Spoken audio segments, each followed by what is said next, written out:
Zee 24 तास एक पाऊल पुढे. सेक्स, वय आणि कायदा याविषयी आपण चर्चा करतो आहोत.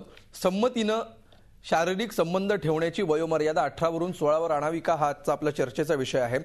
डॉक्टर विठ्ठल प्रभू, ब्रेकवर जाण्यापूर्वी तुम्ही तिघांनीही आपापली मतं मांडलेली आहेत. या पुढे जाऊन आता प्रश्न असा आहे की याच्यामध्ये दोन मुद्दे समोर आलेले आहेत. एकतर ज्याप्रमाणे डॉक्टर जाधव म्हणतात त्याप्रमाणे 16व्या वर्षी शारीरिकदृष्ट्या मुलं मुली लैंगिक संबंधांसाठी तयार असतात, आणि दुसरा मुद्दा असा आहे की अशा प्रकारे संमती दिल्यामुळे जे साईड इफेक्ट्स होणार आहेत, ज्या अडचणी आणि प्रश्न निर्माण होणार आहेत, ते प्रश्न दुसऱ्या बाजूला आहेत. मुद्दा असा आहे की तुम्ही शारीरिक भावनेला नैसर्गिक भावनेला वाट मोकळी करून देण्यासाठी साईड इफेक्ट्सना रोखायचं की साईड इफेक्ट्सना जागा करून देण्यासाठी ती भीती बाळगून नैसर्गिक भावनेचं दमन करायचं. आपल्याला पुन्हा एकदा निसर्गाला समजून घेतलं पाहिजे. सेक्स किंवा लैंगिक संबंध ही कोणाची गरज आहे? टेस्टोस्टेरोन शरीरात ज्या वेळेला निर्माण होतं त्या वयामध्ये त्याला ती कामा इच्छा होते. हो, 12 वर्षापर्यंत होत नाही, अवयव सगळे असतात. वयोवृद्ध झाल्यानंतर त्याला इच्छा होत नाही, कारण टेस्टोस्टेरोनची लेवल कमी आलेली असते. आणि निसर्गाने अशी वाटणी केलेली आहे की स्त्रीला जे हॉर्मोन्स दिलेले आहेत तिथे काम उद्दीपक असे हॉर्मोन्स नाही, तिला प्रेम, वात्सल्य, मातृत्व याचं महत्त्व असतं. आणि आपण जर स्त्रियांचं मत घेतलं तर त्या कधीही म्हणणार नाहीत की आपल्याला, मला वाटतं, लवकर त्यांना संमती द्यायला हवी 16 वर्षाची असताना. त्याचं कारण त्यांच्या शरीरामध्ये टेस्टोस्टेरोन कमी असतं. आपण असं समाजात देखील आपण पाहतो की स्त्रियांच्या आनंदासाठी वेश्यागृह नाहीत, पुरुषांची चालणार नाहीत. गिगलो असले तरी किती असतील गिगलो, त्या मानाने स्त्रिया किती वेश्या आहेत, कारण ही पुरुषांची गरज भागवतात. दुसरं असं, पुरुष नाचतायत आणि स्त्रिया पैसे उडवतायत असं आपल्याला चित्र दिसत नाही. त्याचं कारण त्यांच्या शरीरामध्ये टेस्टोस्टेरोन कमी असतो, त्यांच्यावरील संस्कार. तर माणसाचं आणखीन एक वैशिष्ट्य आहे, माणूस आणि प्राण्यामध्ये याच्यामध्ये एक फरक असा की माणसाला सदसद विवेकबुद्धी आहे, संस्कारानुसार तो घडतो. जर आपण त्याला लहानपणापासून काय चांगलं काय वाईट हे जर त्याला सांगितलं, शिकवलं, लैंगिकता शिक्षण दिलं, तर योग्य वयामध्ये तो संयम राखू शकतो. इतर प्राण्याप्रमाणे प्राणी संयम राखू शकत नाही. सदसद विवेकबुद्धीला संस्कारानुसार तो वागतो. म्हणून आपल्याला असं दिसून येतं की जे गुन्हेगारी प्रवृत्ती असतात ना, तेच बलात्कार करायला, नाही तर दुसरी वाट मोकळी असते. वेश्यांची गृह असतात, त्यांना ते नको असतं. त्यांना कोणाला तरी त्रास देऊन त्यांना आनंद घ्यायचा असतो.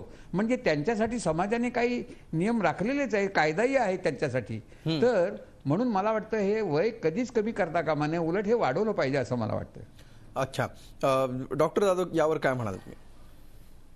मला असं वाटतं की रेप आणि गुन्हा आणि भावना, म्हणजे फिजिकल सेक्स आणि सायकोलॉजिकल सेक्स, याच्यामध्ये कधी ना कधीतरी आपल्याला फरक करायलाच लागणार. याच्याविषयी वेगळ्या तऱ्हेने विचार करायलाच लागणार आहे. म्हणजे आज कसं झालंय की शाळेमध्ये ऍडमिशन घ्यायची असेल तर पालक अक्षरशः 2 वर्षाचं मूल असताना शाळेत ऍडमिशन घ्यायला तयार होतात.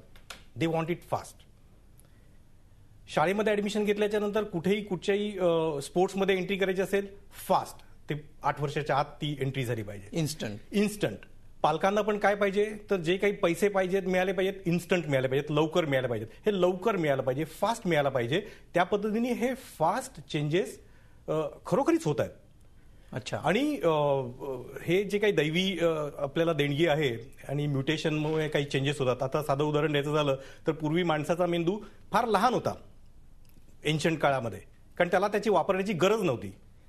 तेव्हा फिजिकली हात खूप स्ट्रॉंग असायचे, कारण ती आवश्यकता होती.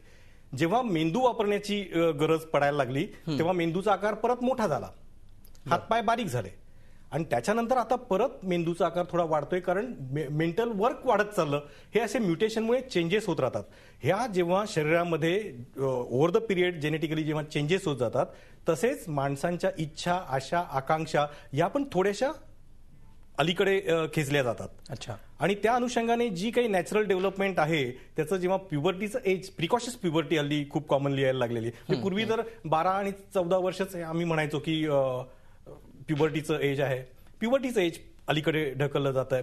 2 ते 5 वर्ष मी सायकोलॉजिकल म्हणजे सायकोसेक्शुअल डेव्हलपमेंटचं एज जे मी म्हटलं 2 ते 5 वर्ष, त्याच्यामध्ये पण पालकांचा जो सहभाग आहे त्यांच्या एक्सपोजरमुळे मुलांचं रिलेशनशिप पालकांशी त्या दृष्टिकोन म्हणजे सेक्शुअल अँगलमधनं ते रिलेट होत असतं, अनकॉन्शियसली जरी असलं तरी तसं होत असतं.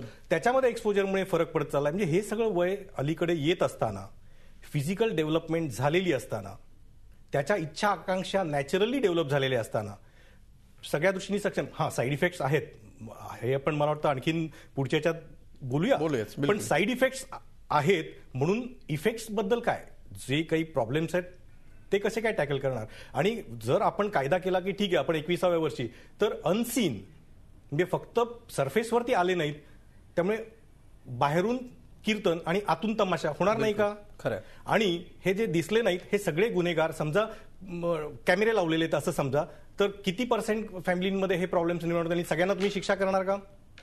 कारण हे होतंय, हे तुम्ही जोपर्यंत मान्य करत नाही आणि ते का होतंय त्याला एक नॅचरल, फक्त त्याच्यात प्रगल्भता यायला पाहिजे.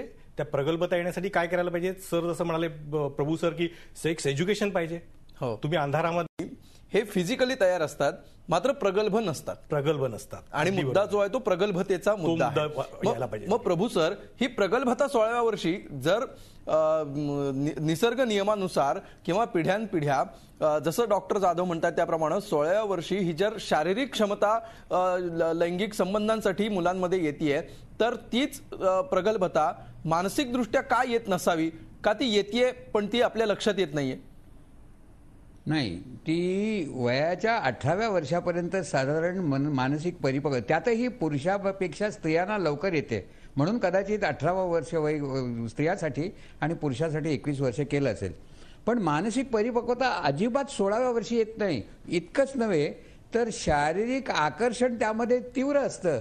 तिला प्रेमाचं कौतुक असतं, त्यालाही प्रेमाचं कौतुक असतं, कारण निसर्गाला प्रजोत्पादन व्हावं अशी इच्छा असते. म्हणून सध्या ती आता रेडा आणि म्हैस, रेडा आणि बैल यांचा काही संबंध, रेडा आणि गाय यांचा संबंध होत नाही, किंवा म्हैस आणि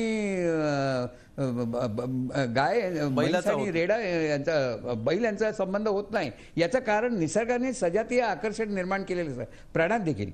पण महत्वाचं म्हणजे प्राणी आणि माणूस याच्यामध्ये फरक आहे, समाज आहे माणसामध्ये.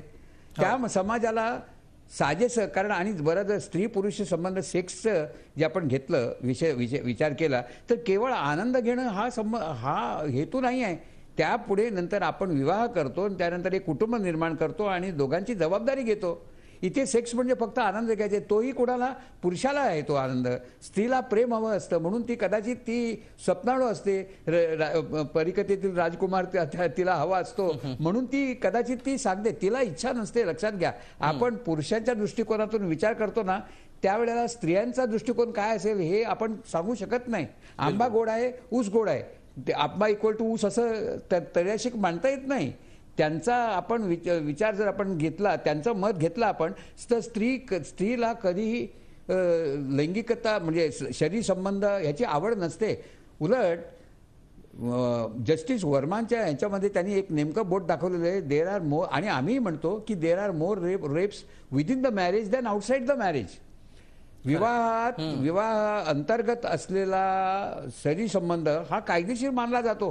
तिथे जस्टिस वर्मांनी सांगितलेलं आहे की यात सुधारणा व्हायला पाहिजे. उदाहरण सांगतो आपल्याला, स्त्रीला DNC झाली किंवा आजारी असली आणि हे जर नवऱ्याला सांगितलं तरी आणि त्याची इच्छा असेल तर तो संभोग करू शकतो, त्याला हा खरा उपभोग असतो.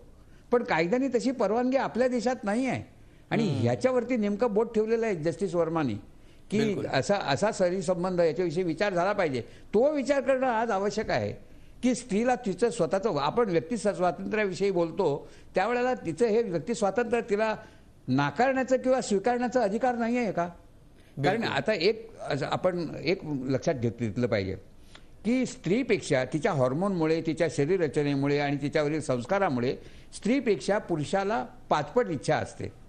आणि सर्वसाधारण माझा अनुभव असा की ज्या वेळेला पुरुष येतो तर त्याला वाटतं की माझ्यापेक्षा तिला 10 पट इच्छा असतात. हे कसं शक्य आहे.